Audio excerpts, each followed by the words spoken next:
What up, YouTube? It's your man, Vinny Chase. Welcome back to the channel. And we're gonna pick up where we left off at the Baile Funk Museum exhibit, all right? I got my girl Lola with me. She is a tour guide here in Rio. Her information is in the description below. Now let's get back to it. Now tuned into the motherfucking greatest. Vincent Chase, brand name recognition. Yesterday's price is not today's price. Now, James Brown was a big influence here, but she's telling me about a local artist named Wilson Simonal. Apparently, he did a music style that was similar to James Brown, but it was kind of frowned upon here and not seen as like classy, right? So once James Brown kind of got famous doing that kind of thing, then all of a sudden that type of music and that type of style became like popular. The thing is, they thought it was tasteful because it was fucking James Brown. yeah, okay. If it was some other if it was somebody else, maybe not, like yeah? Wilson Simonal, who Sure. used to do the same stuff, they weren't like taking seriously or giving them space to like show their craft. Yeah, a lot of times it takes somebody from somewhere else to. Yes. That's a lot. That happens in history very often. So we come across this wall that is kind of like filled with all of the albums that have kind of inspired this movement throughout Brazil, right? Like this builds funk as it is today. You'll see a lot of familiar faces here. Like we already know James Brown was highly influential, but they got Marvin Gaye, Curtis Mayfield, they got Isaac Hayes. Like there's a lot of familiar faces you'll see here from the United States in the 60s and 70s, right? So through all the different music that has inspired like the movement and the empowerment here, she's told me that the Brazilians felt really connected to it and they began to like organize. Aware of the Black Panther Party and how it was changing the perspective about black justice in America, and then they started to translate it to our culture and like the way we lived. So people started gathering at these bailes to more than just dance or listen to music, but like to empower themselves. So as the purpose of the party started to change, the police began to start trying to suppress them, all right? Like they used to have flyers that would go out and like the local government started to ban the flyers. So they used to put out in the favelas this. So the only way that they could get the word out after a while was to just hang up like banners inside the community on like the walls and like maybe like the gyms and soccer fields or whatever, right? Because these parties, later I was explaining to, they weren't legal. Ah, okay, Yeah. okay. Once black people start gathering, the police comes and repress it. All the time. All the time. Yeah.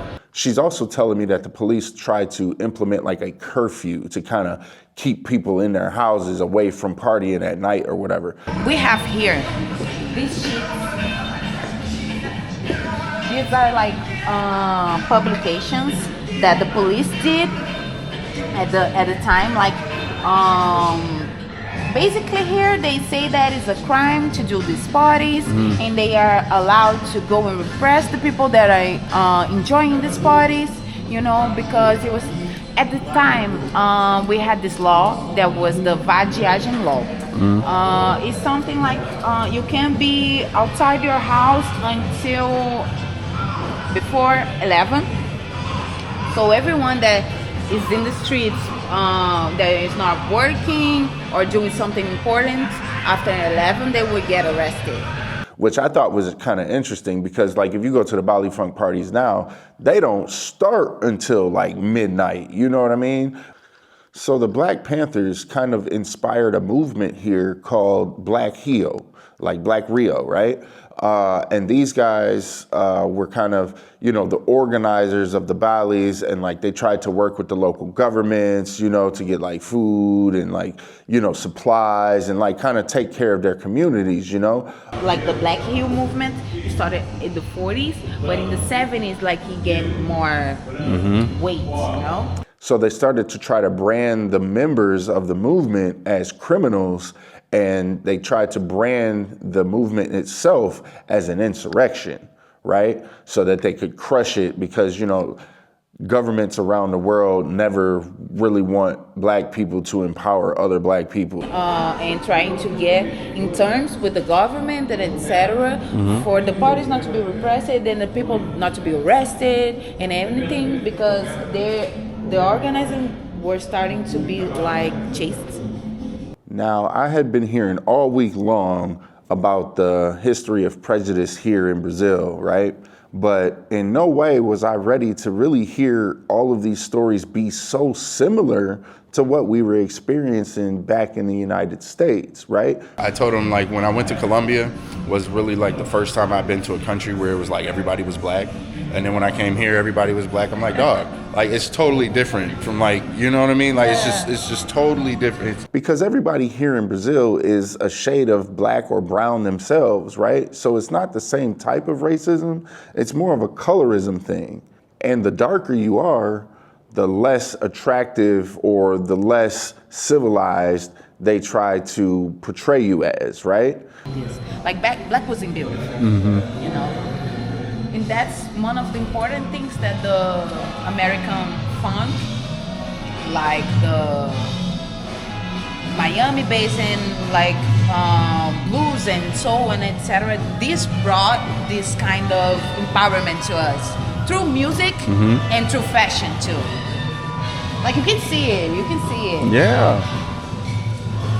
And now she's telling me about like the hair and the fashion because, you know, they went through a thing down here in Brazil where, you know, your natural black hair wasn't acceptable, you know, or they didn't want black people to be presentable just the same way as they did in the United States. Here they're talking about like the black power, the hair, specifically like in movement, and how like the hair and the clothing started to be something more of like expression than just something that you can wear.